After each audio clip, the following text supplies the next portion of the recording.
Chapter 1, The Overtime Hour. The city was a sea of glimmering lights outside the towering glass windows of Grant & Associates, a law firm so prestigious that its name alone made interns like Maya Lane feel both pride and terror. It was 11:47 p.m. Everyone else had gone home hours ago. Everyone except her, and Adrian Hale. Maya sat at her desk, the hum of the desk lamp casting a warm halo over the mountain of files she was sorting. Her fingers ached from typing, but she refused to slow down. Adrian had entrusted her with reviewing the contracts for a high-profile merger, and she wasn't about to give him a reason to doubt her. She could hear him in his corner office, deep voice murmuring into the phone, the faint scrape of his chair. Adrian Hale was not a man easily described in simple terms. The youngest senior partner in the firm's history, he was brilliant, ruthless in the courtroom, and famously unapproachable. His sharp, chiseled features only added to the intimidation. High cheekbones, midnight black hair, and eyes the color of a storm before it breaks. When Maya first met him, she'd felt like she was standing in front of a man carved from marble. But marble didn't smirk.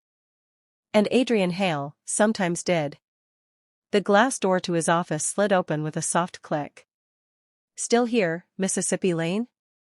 Her heart jumped. He didn't raise his voice, didn't need to, yet the low timbre of it slid under her skin like silk. "I'm almost done with the Carter contract," she said quickly, tucking a loose strand of hair behind her ear. He stepped closer, the soft thud of his Italian leather shoes echoing in the quiet. "Almost?" "Yes, sir.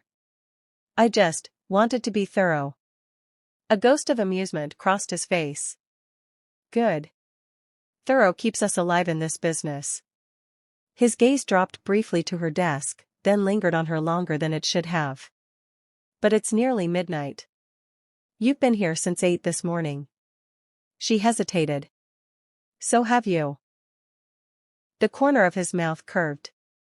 "Touché." For a moment, neither of them moved. The office was silent except for the muted hum of the city beyond the glass. The air felt heavier somehow, charged. Then he leaned forward slightly, resting one hand on the edge of her desk. The scent of him, clean, expensive, with a faint trace of something darker, wrapped around her. "You have potential, Maya," he said quietly. "But potential is a double-edged blade. It can make you, or cut you apart." The words sank deep, but before she could respond, he straightened, slipping back into his usual cool composure. "Finish the file and leave it on my desk. I'll review it before sunrise." With that, he turned and walked away, disappearing into the dimly lit hallway. Maya sat frozen for a long moment, pulse hammering in her throat. She had the strange, unshakable feeling that he wasn't just talking about her work. Chapter 2, Shadows in the Glass. The following evening, Maya told herself she would leave the office by 9. She told herself that twice. She ended up staying until nearly 11. The building was eerily still, a high-rise cocoon of glass and steel suspended above the sleeping city. The only sounds were the faint hum of the HVAC and the scratch of her pen as she annotated a contract. Adrian's office light was still on.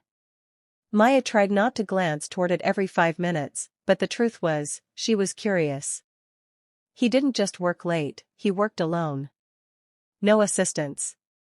No calls to friends or family.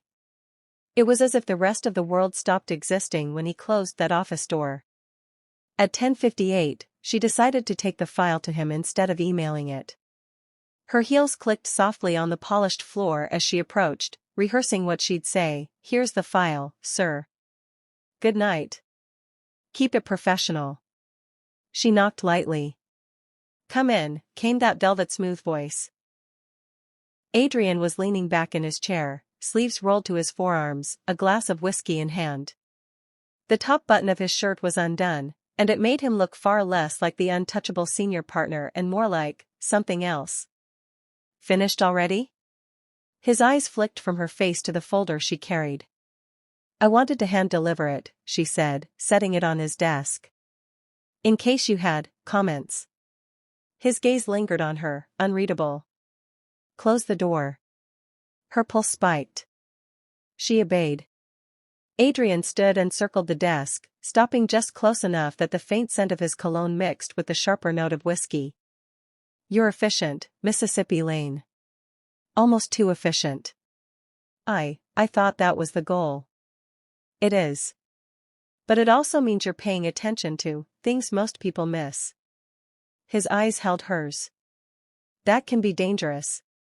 She swallowed. "Dangerous for who?" He didn't answer. Instead, he reached past her, his arm brushing her shoulder as he set the folder aside. Her breath caught at the proximity. Then something shifted in his expression, a flicker of distraction. He turned his head slightly, eyes narrowing at the large office window. Maya followed his gaze.